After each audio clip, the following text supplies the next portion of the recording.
When you learn how to recognize fighting words that can lead to explosive, hurtful fights, you will feel empowered to transform challenging conversations and grow a stronger connection with your partner. And the thing is, we don't usually realize when we're using fighting words. The question is, how do we get from here? Did you leave me any dinner at all? I assumed you were eating with Michael. To here? Shut up! I'm sick of you! And how do we stop these potentially explosive fights in their tracks?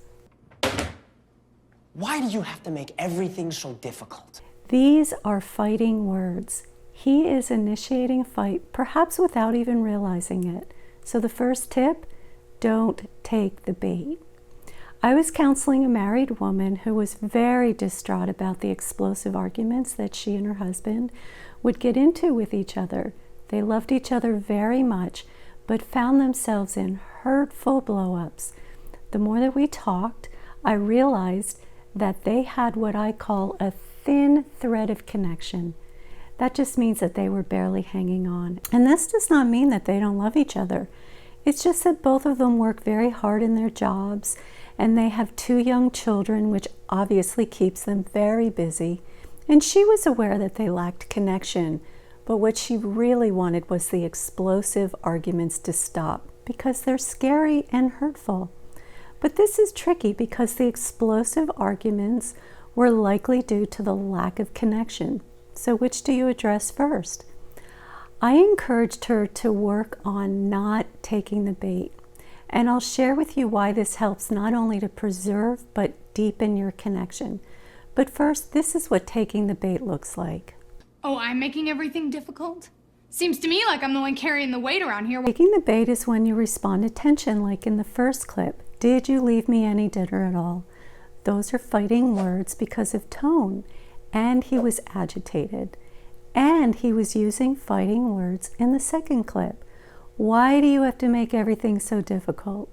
Which is blaming and accusatory. And it is perfectly understandable to want to respond.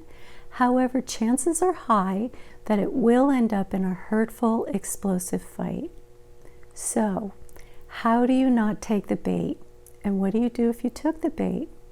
First, let's talk about how to not take the bait. Not taking the bait isn't about ignoring your partner or their feelings, because as with the woman that I counseled, we both realized the fights had more to do with lack of connection. Not taking the bait is about recognizing the heat of the moment and choosing not to escalate it. Believe me, this is super challenging, especially when every fiber of your being wants to respond. The woman that I was working with worried that she might not be able to stop herself from taking the bait. And she actually said to me, "Are you crazy?" But when I gave her the bigger picture reason why she should not respond defensively, she was able to do it. I'll give you the bigger picture reason in a minute, but first, I encouraged her to say to her husband, "I see that you are really upset. Let's talk about this when we are calmer." Yet, even if you find yourself taking the bait, there's a path that you can take. But what do you do around here other than watch TV and waste time on the internet? You know what? The mistake that many couples make is not knowing how to strategically disengage. Now, this might sound counterintuitive, disengaging. Doesn't that lead to more distance and disconnection? Not necessarily. It's all in the approach. In the clip, she already took the bait.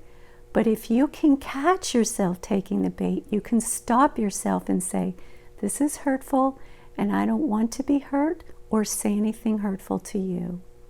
So let's talk later. I'm going to go for a walk." And if you do this in a calm manner, not in an FU manner, it will be much more effective. And the bigger picture reason to not react defensively, and you're going to love this, by not reacting defensively, you are encouraging your partner to think about their actions. And who doesn't want that? Especially if they were hurtful actions. But if the argument escalates and both of you start attacking each other, both of you will not only focus on how you were hurt, not on how you hurt your partner. So, how does this preserve connection? When the argument becomes explosive, it can get to the most painful place. I want out. I just want out. If you want out, that's fine with me! Both of them feel that they have reached the end of their rope. They have both said very hurtful things to each other and likely feel this will happen again and again. Disengaging during disagreements helps both of you stay connected because you are preventing explosive fights. Like I said, you are encouraging self-reflection and not hurting each other. When we do that, we can get here. I am sorry. I have trampled on you with my words and with my actions. And the woman that I counseled, once they were able to stop the explosive arguments, they actually ended up coming to see me for couples counseling. And we were able to shift that thin thread of connection that I mentioned to a deeper connection. And both of them learned how to not react to each other if bait was ever given. Because let's face it, all of us, me included, has unknowingly given the bait from time to time. But one more tip.